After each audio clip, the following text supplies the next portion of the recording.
na tujikumbushe maneno ya Mtume sallallahu alayhi wasallam aliposema, majtama qaumun fi baitin min buyuti llah yatluna kitab Allah wa yatadarasunahu fima bainahum illa nazalat alayhim as-sakina. Mtume sallallahu alayhi wasallam anasema,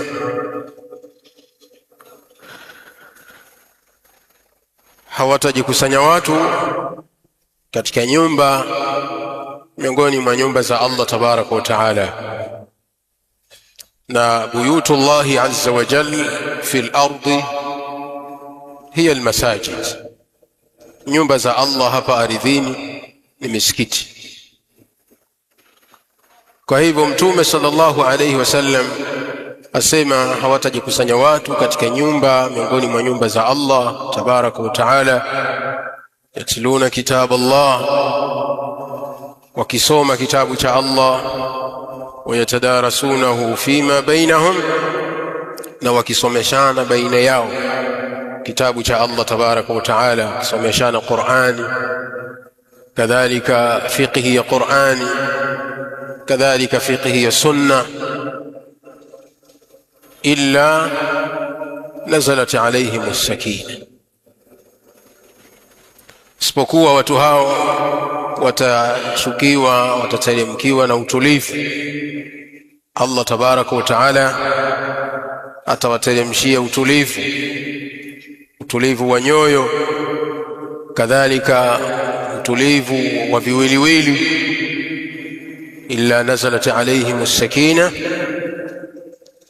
wa ghashiyatuhum ar-rahma.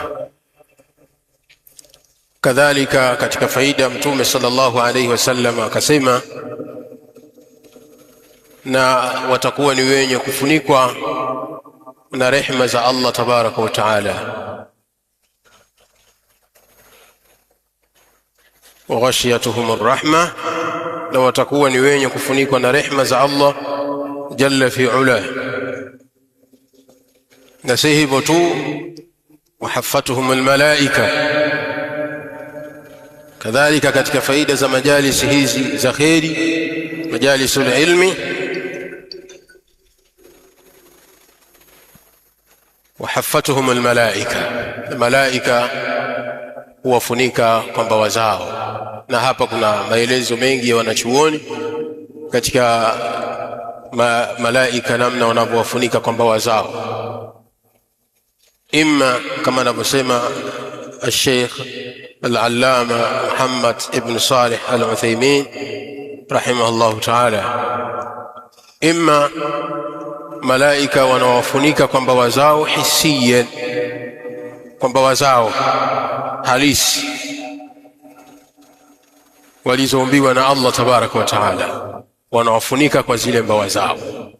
Hii ni maana moja inayokusudiwa katika maneno haya ya Mtume sallallahu alayhi wasallam, wahaffatuhumul malaika, na wanawafunika malaika kwa mbawa zao hakikatan.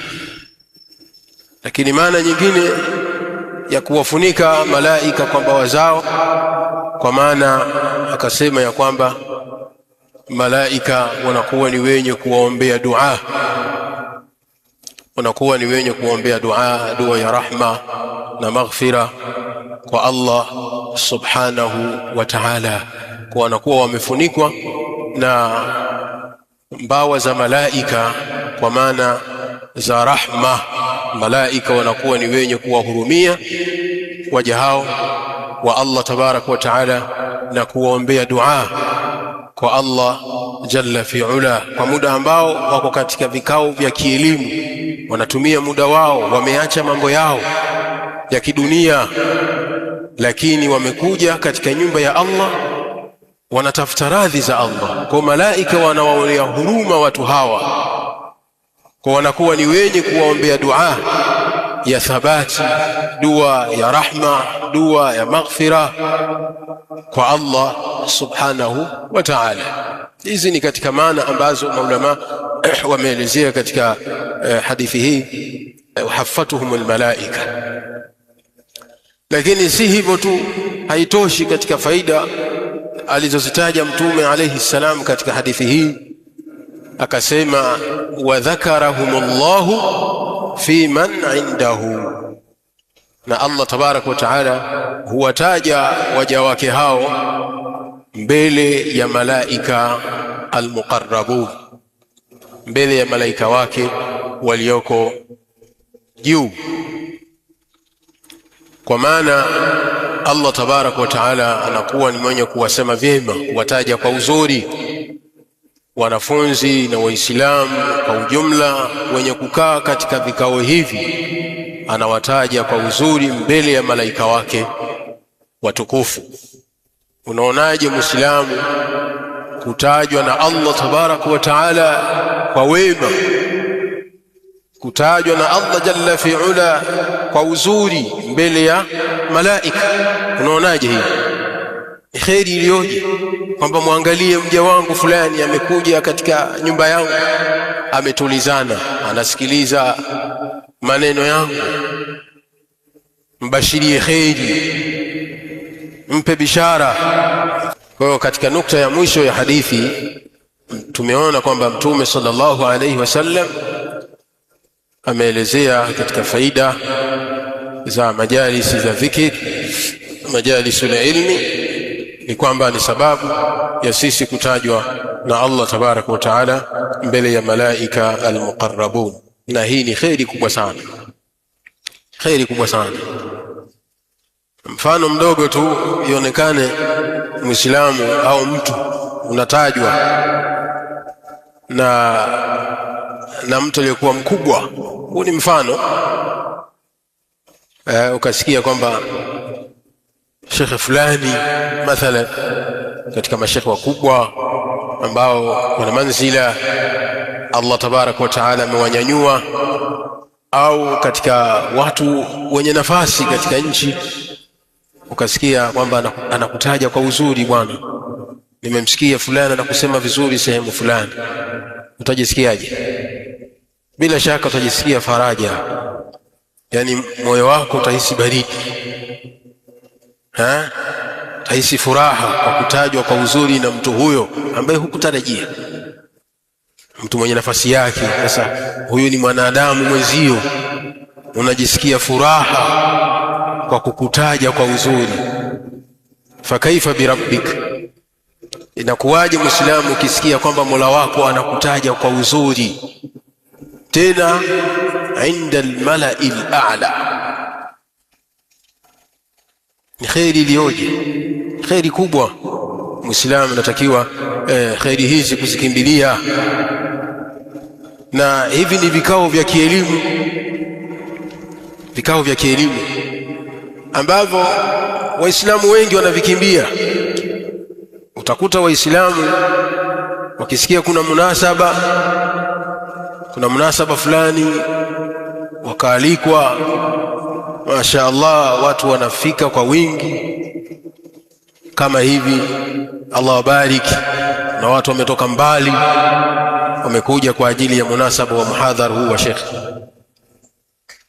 na Allah ajalie haya katika mizani hasanatikum yawm alqiyama. Lakini bilasaf vikao hivi vya kielimu vile vya kudumu miraran wa takrara ni wachache ambao wanahudhuria na kuvidumisha. Kuhudhuria misikitini kwa ajili ya majalisi za kielimu ni wachache sana.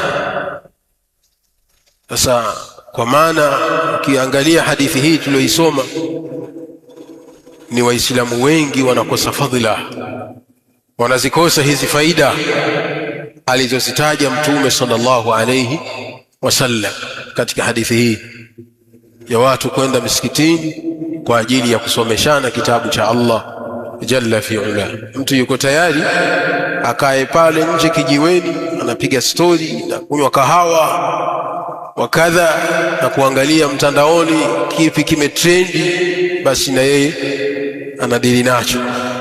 Akisikia adhana anakuja msikitini, lakini wakati huo darasa inaendelea, yeye yuko nje kule. Hii ni hasara.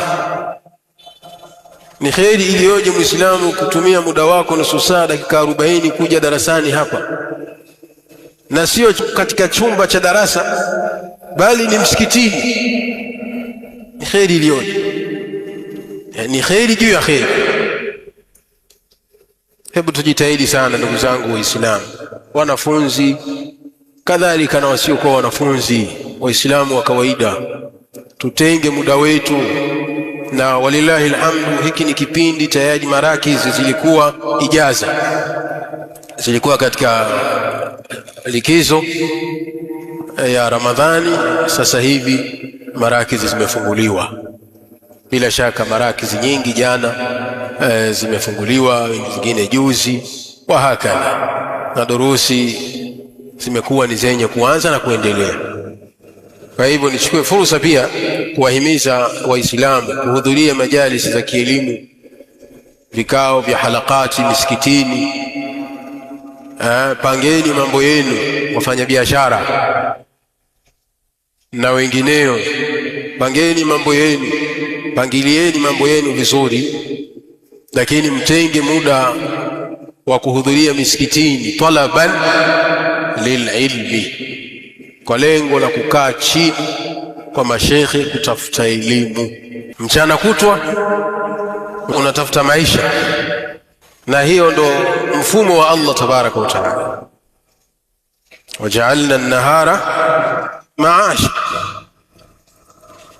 tafuta starehe, tafuta riski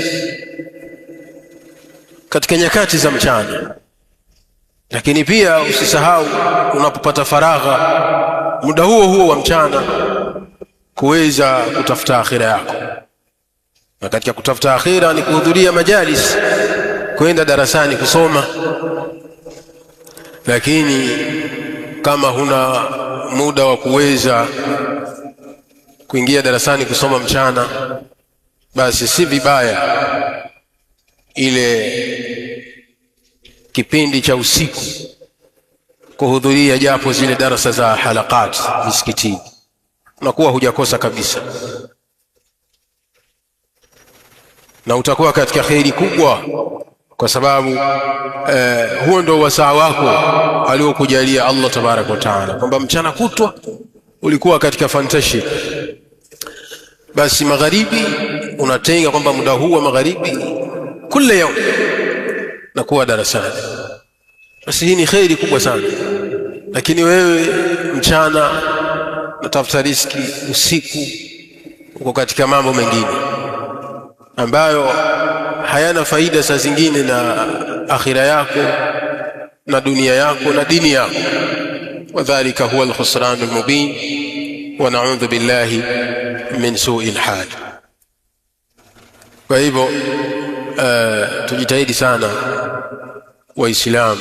Mtume sallallahu alayhi wasallam anasema talabul ilmi faridatun ala kulli muslim. Hii ni hadithi ambayo inafahamika kwa watu wote, sawa? Ni hadithi ambayo inafahamika kwa watu wote kwamba kutafuta ilmu ni lazima kwa kila Muislamu, ala kulli muslim, ni lazima. Na kutafuta elimu kama wanavyosema ahlul ilmi kwamba umegawika sehemu mbili kuu.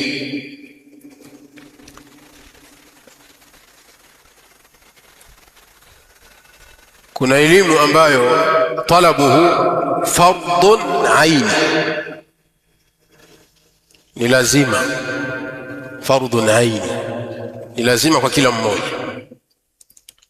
Na kuna elimu ambayo